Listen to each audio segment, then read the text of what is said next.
빠방하이, 너의 이름은 개봉한 지가 벌써 6년이 지났다는 거 아셨나요? 그런데도 아직까지 엄청난 인기를 자랑하죠. 볼 때마다 새로운 떡밥이 계속 나와. 하지만 여러 번 관람해도 틈만 나면 무수비에 붉은 실이 무엇이며 무녀는 왜 하는 것이며 문화적 차이로 이해 안 되는 것들 투성이죠. 오늘은 보면서 궁금했던 영화 속 일본 문화들을 탈탈 털어보겠습니다. 너의 이름은 속 신기한 일본 문화 탑5 시작하겠습니다.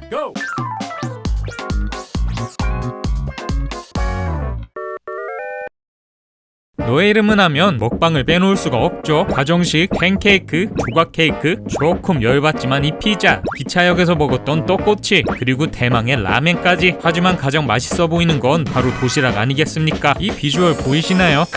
여기서 궁금한 점, 일본엔 급식이 없나? 왜 맨날 도시락을 들고 다니지? 아따맘마 속 일본 문화 영상에서 학교에서 도시락을 먹는 이유를 설명했죠. 고등학교가 의무교육이 아니다 보니 급식하는 학교가 많지도 않고요. 학생 식당이 없는 곳도 많아서 교실 아니면 운동장, 옥상 아무데나 자리 잡고 앉아서 먹게 된 겁니다. 하지만 가장 큰 이유는 일본인의 도시락 사랑 때문. 일본에서 도시락은 유치원, 초중고등학교, 심지어 직장생활까지 빼놓을 수 없는 문화이죠. 세계에서 도시락 문화가 가장 발달한 나라도 일본인데요. 주먹밥 형태의 도시락인 오무스비 벤토, 밥과 군 연어를 얹은 사케 벤토, 캐릭터 도시락 열풍에 힘입은 카라벤, 흰 쌀밥에 우메보시를 하나 얹은 히노마루 벤토 등 도시락의 종류만 수십 가지에 이르고요. 편의점 도시락 종류도 엄청납니다. 너의 이름은 에도 나왔던 이 액기벤, 철도역에서 판매하는 도시락을 뜻하는데요. 지역별로 특색이 워낙 달라서 종류가 무려 4,000개에 이르죠. 이렇게 도시락을 사랑할 수밖에 없는 이유, 한 끼 식사나 마찬가지로 푸짐한 양과 구성을 가졌기 때문입니다. 우리처럼 가볍게 때운다는 의미보다는 든든한 한 끼 식사라는 개념이 더 크죠. 이건 일본의 치메루 문화를 알면 이해가 쉽습니다. 치메루의 뜻은 눌러담다 혹은 채우다, 퍼져 있는 것을 일정한 공간에 꾹꾹 눌러담은 것을 의미하는데요. 도시락은 말 그대로 밥상을 꾹꾹 눌러담은 것, 밥상의 미니어처 의미가 강합니다. 이런 치메루 문화는 일본 문화 전반에 영향을 주고 있죠. 음식을 꾹꾹 눌러담은 통조림의 종류가 넘쳐나는 것, 음료를 꾹꾹 눌러담은 캔음료의 종류도 넘쳐나는 것, 잡지에 여백 없이 온갖 글자로 꽉꽉 채운 것, 모두 이 맥락으로 이해할 수 있고요. 치메루 문화로 도시락, 통조림, 캔음료가 발전했다고 볼 수 있는 거죠. 이런 도시락들은 한번 먹어보고 싶네요.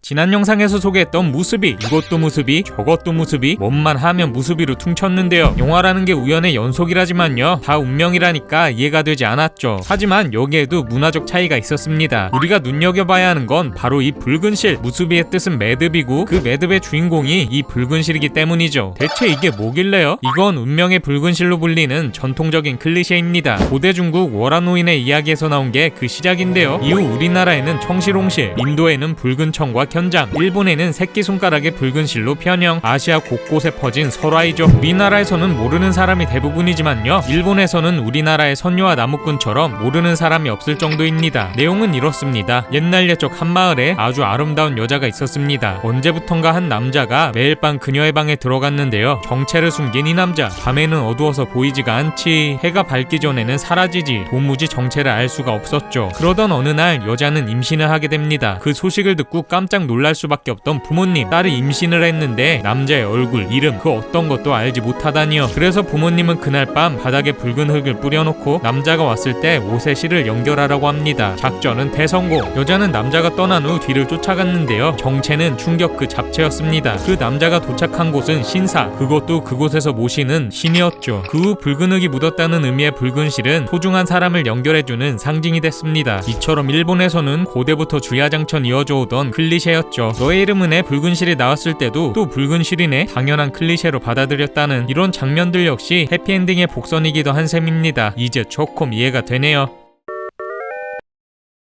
지난 영상에서 미야미즈 신사에 대해서 설명했죠. 마유구로와저로 모두 불타없어져 현재 섬기는 신이 정확히 누구인지, 어떤 연유로 전통을 이어오고 있는지 그 누구도 알지 못했죠. 그저 믿음을 위한 믿음만이 이어져 온 겁니다. 우리가 보면 너무 이상한 미야미즈 신사, 사실 일본에서 이런 일은 비일비재합니다. 어떤 신을 섬기는지 모르는 곳이 많고요, 의식 역시 모르는 채로 하는 곳이 많죠. 대체 왜 알지도 못하는 신을 섬기는가? 이건 일본의 신사 문화를 이해하면 이해가 쉽습니다. 일본 영화 애니를 보면 한 번쯤은 봤을 법한 이것 바로 신사입니다. 일본의 민속신앙인 신토의 신을 모시는 종교시설인데요. 신토는 일종의 애니미즘으로 만물의 신이 깃들어 있다는 사상이죠. 과거부터 자연재해가 잦았던 일본, 아무리 열심히 살고 착하게 살아도 지진이나 해일로 목숨을 잃는 게 무지기수였습니다. 이렇게 잘 살았는데 왜 이런 벌을 받는 거지? 여기에는 신께서 노하신 거다 라고 대답하면 이해가 쉬웠죠. 덕분에 신토가 쉽게 자리 잡을 수밖에 없었습니다. 무슨 신이건 간에 노하지 않게 의식을 치르는 거죠. 기독교의 인구는 겨우 0.4%, 신사의 개수만 무려 30만 개가량으로 모시는 신의 수만 최소 8만 명으로 예상되는데요. 다른 종교처럼 신사에서 특정한 신을 섬긴다 이런 개념보다는 만물이 신이라는 개념으로 의식을 치르는 것 자체가 자연스러운 문화가 됐습니다. 그렇다 보니 신주도 자기 신사에서 무슨 신을 섬기는지 모르는 경우가 많고요. 어떤 신사는 여러 명의 신을, 어떤 신사에서는 자신들의 조상신을 섬기기도 합니다. 이런 신만 섬기는 것도 아닙니다. 무서운 점은 앞귀를 봉인해 놓은 곳도 있다는 것. 미야미즈 신사도 사이비라기보다는 신토 의식을 행하는 신자라고 생각하면 될 것 같네요.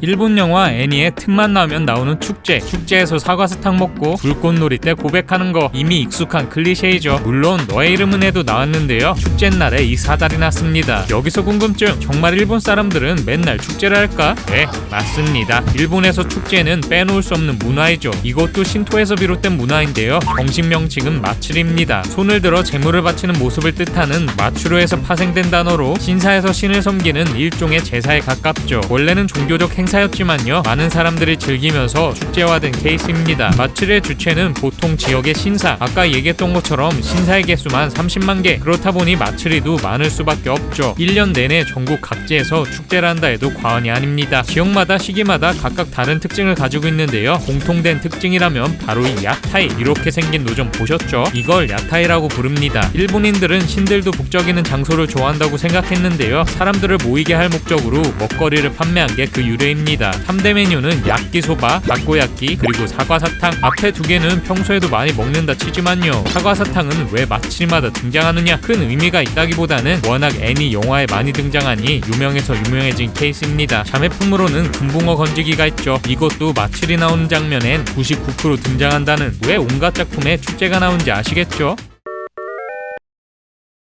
섬나라이다 보니 우리가 간과하는 것, 일본이 생각보다 크다는 겁니다. 그렇다 보니 지역별로 특성이 다를 수밖에 없습니다. 특히 사투리는 100개가 넘는다는 거 아셨나요? 한때 난리가 났었던 한국판 더빙, 연기도 연기지만요, 제일 아쉬운 점은 미치아의 캐릭터 표현이었습니다. 시골 중에서도 완전 벽지에 사는 미치아, 사실 미치아가 쓰고 있던 건 사투리였죠. 이 장면에서는 미치아가 이런 인생 싫어요 라고 소리 지르는 느낌입니다. 사투리 억양이 섞인 미치아의 말투가 주된 귀여운 포인트인데요, 현지에서는 이 장면을 베스트로 꼽는 덕들이 많았죠. 이 장면에서는 애들이 타키 보고 사투리 쓴다고 지적하는데요, 일본 사투리를 모르다 보니 역시나 체감할 수 없던 장면이었습니다. 재밌는 장면은 또 있습니다. 여기에서 타키는 바카, 일명 빠가, 미치아는 아오라고 써놨는데요, 각 지역에서 바카와 아오의 욕의 수위도 다르다는 것, 우리나라로 치면 등신과 병신의 차이라고 볼 수 있다는, 각자 쓸 수 있는 가장 심한 욕을 한 게 개그 포인트입니다. 미치아는 완벽한 사투리를 쓴다기보다는 표준어의 사투리 억양이나 습관이 가미된 수준의 사투리를 구사하는데요, 우리나라로 치면 부산 사람이 경상도 사투리 억양으로 표준어 쓰는 느낌으로 생각하면 됩니다. 이렇게 사투리 억양의 더빙이었어도 재밌었을 것 같네요.